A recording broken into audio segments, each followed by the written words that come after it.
Patuloy silang naglalakad sa landas patungo sa ibang lugar, ngunit ano ang naghihintay sa kanila? May misteryo pa rin. Sa kabilang bahagi, sa dulo ng kuweba ay ang Elite Martial Masters at may mga tambak na courses doon.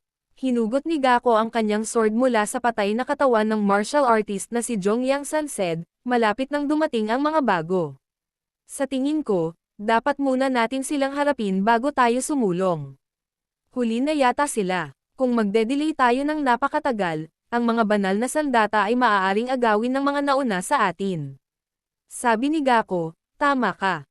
Hayaan natin silang harapin ng mabilis at magpatuloy. Sa kabilang banda, tinitingnan ni Chung Mayong ang mga phosphorescent crystals na gusto niyang kunin. Sabi ni Chung Mayong, iyon lang ang aking mahalagang pera. Bagaman, kung ang isang pulubi ay hindi nagpabagsak ng eksena kanina, maaari kong makuha ang lahat ng ito. Naging bullseye si Hong Daegwang sa sinabi ni Chung Mayong. Sabi ni Daegwang, Tera, ito ay salamat sa akin na ikaw ay mas maingat ngayon. Lumingon si Chung Mayong at pinandilatan siya, tinanong kung ano ang ikinagulat ni Daegwang mula rito. Hinawakan ni Baekchon at Yunjong si Chung Mayong at Hinayla hanggang sa makarating sila sa dulo ng kuweba. Si Chung Mayong ay humihikbi pa rin, at sinabi niya, hindi ko malilimutan itong sama ng loob ko. Sa dulo ng kuweba, nakarating sila sa isang bagong lugar na tila Coliseum. Namangha si Hong Daegwang. Sabi niya, wow, may gumawa ba ng ganoon kalaking lugar sa ilalim ng lupa gamit ang sarili nilang mga kamay. Ngunit pagkarating nilang lahat sa lugar, nagsara ang gate. Biglang sabi ng isa sa mga pulubi, nakaharang ang pinanggalingan namin. Ngayon, iniisip ni Daegwang na hindi magandang senyales para sa kanila ang pagbara ng pinto, ngunit bigla siyang nakaamoy ng amoy ng dugo na nagpabalik-balik sa kanya doon. Nakita niya ang isang tumpok ng mga bangkay ng mga martial artist na may dugo sa buong lugar. Ang isa sa mga taong nasa tumpok ng mga bangkay ay ang Heavenly Sword Goko. Tinitingnan ni Daegwang ang salarin sa kanyang isipan, sa isang mabilis na sulyap, mayroong hindi bababa sa 20 na bangkay. Lahat sila ay brutal na pinatay. At ang mga nakatayo sa tuktok ng mga bangkay ay mga makapangyarihang gawa. Shandong, Swift Sword, bilang iyong sword. Scholar, ang pulang pagpatay at Jongyang San, Yangtze River, Black Blade, kahit sa kanya, sigaw ni Hong Daegwang, Jongyang San, sumama ka na ba sa kanila sa kanilang kabaliwan? Sumagot si Jongyang San, oh, ngayon lang kita napansin. Sabi ng pulubi Hong Daegwang, anong kalokohan ang ginawa mo dito? Akala ko alam ko kung anong uri ng mga tao ang iniisip mo at ng Heavenly Sword na papatayin mo ang lahat ng mga inosenteng taong iyon ng napakalupit, ito ay masyadong hindi makatao. Tumawa si Jongyang San at sumagot, ano ang ibig mong sabihin? Inosente, malaki ang pagkakamali mo. Dito, nakalimutan mo na ba ang kasabihang ito mula kay Jang Ho, hindi lamang ang mga nagtataglay ng mga kayamanan ang may kasalanan, kundi pati na rin ang mga nagnanasa sa kanila. Dahil ang mga taong ito ay nagnanais ng kayamanan ng iba, hindi ba sila nagkasala? Galit na sinabi ni Hong Daegwang, ikaw Jongyang San, ay. Sumagot si Jongyang San, syempre. Ako ang parehong tao. Nag-cross ang landas namin ng maraming beses. Gumagawa ng mga kagalang-galang na gawa, hindi ba? Maaari pa akong maging mas malakas. Kung nakakuha ako ng banal na sandata dito, ako. Pagkatapos ay gagamitin ang lakas na iyon upang gumawa ng higit pang mga gawaing kagalang-galang. Huwag kang mag-alala. Iniisip ko pa rin na mas mahalaga ang pagkakaroon ng chivalry. Pinandilatan sila ni Hong Daegwang at sinabing, wala kayo sa isip. Nabaliw ka sa mga kayamanan. Gaano ka man kate ko, may mga linyang hindi mo dapat tatawid. Tinuwanan lang ng mighty axe si Daegwang at sinabing, huwag kang umarteng inosente, pulubi. Sa sandaling tumalon ka sa lugar na ito, ikaw ay naging isang taong hinahangad ang parehong bagay sa amin. Hindi ka ba nagpunta dito na may determinasyon na magbuhos ng dugo? Wala kang kahihiyan sa pagiging matuwid sa kabila ng pagiging pareho natin. Paano katawa-tawa, sigaw ni Daegwang gaya ng sinabi ko, may mga linyang hindi dapat lampasan. Hindi ko intensyon na pumatay ng sino man na kaya kong ilagay sa pagsusumit. Hindi ako naghihintay na sinadyang patayin sila ng mga tao. Tumayo si Gako at sinabing, ang linyang sinasabi mo, hindi ba iba sa lahat? Sa anumang kaso, hindi na kailangang pag-usapan pa, dahil lahat kayo ay mamamatay pagkatapos nito. Nagmamadaling humanap si Degwang ng lugar na maaari nilang takbuhan, sa pag-aakalang dehado sila. Sa isip niya, may ilang gate na kamukha ng nadaanan namin. Gayunpaman, lahat sila ay sarado. Tanong ni Gako, Degwang, naghahanap ka ba ng daan palabas? Sayang naman, dito lang ang tanging paraan. Dagdag pa ni Gako, gets mo ba ngayon sinusunod lang natin ang kalooban ng walang sugat na sword interceptor? Lahat ng quarter na dinaanan namin ay nakaharang. Matapos dumaan sa mga daanan ng kuta, lahat tayo ay nagtipon sa dakong huli sa napakalaking bulwagan na ito kung saan may isang labasan na lang ang natitira, ibig sabihin ay gusto ng walang sugat na sword interceptor na lumaban tayo hanggang sa ating kamatayan. Dito, naglagay ng aura si Degwang sa kanyang mga kamao at sinabing, seryoso ka bang binibigyang katwiran ang iyong sarili sa kadahilan ng iyon kaya papatayin mo rin kami? Ha, sumagot si Gako, huwag mo kaming sisihin dito. Ang Jiangho ay isang walang pusong lugar para magsimula. Tinakpan ni Degwang ng aura ang katawan habang ginagawa ang martial arts stance. Sumigaw siya, mga pulubi, kunin ninyo ang inyong mga sandata. Tatapusin natin ang mga bastard na itinapon ang kanilang pagkatao.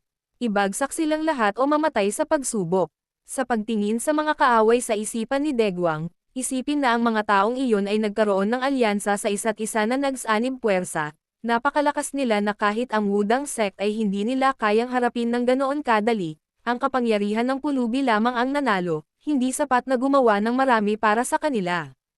Kung ganito lang natin sila lalabanan, haantong lang tayo sa mga bangkay na nauna sa atin. Kung ganoon, ang iniisip ni Degwang ay humingi ng tulong sa bundok na mga alagad. Sabi niya, alam kong wala akong kahihiyan dito, pero sa bilis na ito, mamamatay kaming lahat ng ibang pulubi dito. Mangyaring tulungan kami. Itinutok ni Baekchun ang kanyang mga espada patungo sa kalaban. At sabi niya, syempre, tutulungan ka namin. Bagamat hindi namin ipinagmamalaki ang aming sarili sa pagiging chivalrous, hindi namin nilayon na hayaan ang mga taong itinapon ang kanilang pagkatao na makatakas sa paggawa ng gusto nila. Pinuri ni Gako ang mga disipulo ng Mount Hua, at sinabi niya na iyon ay ilang mabubuting espiritong lumalaban mula sa mga brats ng Mount Hua sect. Kaya naman nakakaaliw na makita ang mga bagong tao na pumasok sa Jiangho. Sabi ni Jong Yunsan, wala na kami sa oras. Asikasuhin natin ang mga bagay dito ng mabilis at sundin ang Wudang sect. Sa kabilang banda, ang sabi ng Mighty Axe, makakatikim na naman ako ng dugo. Habang si Degwang mukhang sinusubukan niyang lumaban, may kung ano-ano ang iniisip niya. Kahit na magsanib puwersa tayo sa Mount Husek, halos hindi natin kakayanin ang kanilang mga pag-atake.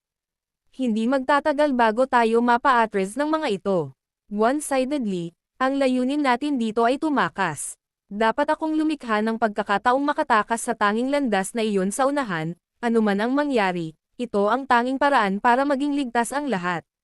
Biglang sumulong si Chung Mayong at nagtanong, tapos ka na bang magsalita ng kalokohan? Hindi pa kasi kilala si Chung Mayong nitong matandang martial artist. Tanong ni Gako, sino ka? Sumagot si Chung Mayong, ano ang mahalaga sa iyo? Napabuntong hininga si Gako at sinabing, nako, may sira yata dito. Pero tama si Gako, dahil ang bastos na ito ay sobrang baliw, hinawakan ni Chung Mayong ang kanyang espada at nagtanong, Gako, hindi mo ba sinabi na ang Jiangho ay isang walang pusong lugar? Hinubad ni Chung Mayong ang kanyang espada at sinabi, ipapakita ko sa iyo kung ano ang tunay na kawalang puso. Matapos hugatin ang kanyang espada, nagsimulang manginig ang kamay ni Zhongyang. Pipigilan lang niya ito para pigilan ang panginginig. Nagsisimulang tanungin ni Zhongyang San ang kanyang isip, talaga bang natatakot ako? Mukhang wala siyang espesyal, pero, sa sandaling hinugot niya ang kanyang sword, nagsimulang nanlamig ang katawan ko. Nanginginig pa rin siya at pinagpapawisan sa takot, at lahat ng kanyang sentido ay nagbabala sa kanya na delikado si Chung Mayong. Nagbabala si Zhongyang San kay Gokbo, at sinabi niya, mas mabuting huwag nating maliitin ang batang iyon. Pero tinawanan lang siya ni Gako at sinabing, ha, anong pinagsasabi mo? Ito ay hindi oras upang magbiro, kahit na kami ay laban sa isang bata na may isang espada. Jiz, mukhang takot ang Yangtze River Black Sword. Bueno, Ang mga disipulo ng mga kagalang-galang na sekta ay nag-aasikaso sa isang mahalagang oras. Minsan, dahan-daang naglakad si Gako patungo kay Chung Mayong. Ang matandang lalaki na ito ay talagang nanliligaw sa kamatayan sa oras na ito, sinabi ni Gako kay Chung Mayong, sabi mo ipapakita mo sa amin kung ano ang tunay na kawalang puso, hindi ba? Pagkatapos ay inihagis ni Gakbo ang kanyang dakilang espada sa hangin.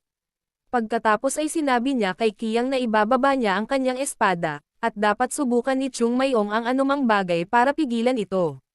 Ngunit si Chung Mayong ay nakatayo lamang mula sa kanyang kinatatayuan, kahit na ang isang malakas na pagbagsak na puwersa ay papalapit mula sa pag-atake ni Gako, at isang malaking pagsabog ang nangyari sa panahong iyon. Sa sandaling tumama ito kay Chung Mayong, ngunit laking gulat niya nang makita niyang madaling harangin ni Chung Mayong ang kanyang pag-atake, at itinulak ni Chung Mayong ang kanyang pag-atake palayo para sawayin ito.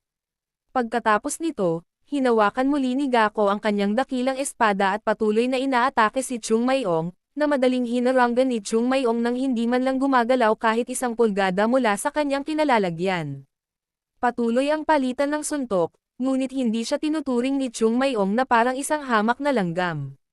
Pagkatapos ay itinulak ni Chung Mayong ang kanyang espada pataas, na naging sanhi ng pagkawala ni Gako sa kanyang sariling espada, ngunit sa sandaling siya ay itinulak palayo. Ginamit iyon ni Gako bilang isang pagkakataon upang makakuha ng momentum sa pamamagitan ng pag-ikot ng kanyang katawan upang salakayin si Chung Mayong. Tinawag niya si Chung Mayong bilang isang brat, at ang kanyang pag-atake ay papalapit kay Chung Mayong sa mabilis na bilis. Ngunit ang batang disipolo na ito ay hindi man lang kumurap habang papalapit na ang pag-atake. Ang sumunod na nangyari ay nagulat si Gako nang umikot ang kanyang mundo. Lumilipad na kasi ang ulo at braso niya at hindi man lang niya napansin ang pag-atake ni Chung Mayong.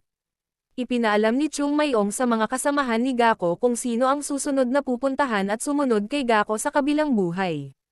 Natahimik ang lahat matapos makitang sinabi ng Mighty Axe, ngayon lang, ang batang iyon ay pumatay ng isang heavenly sword na parang surot.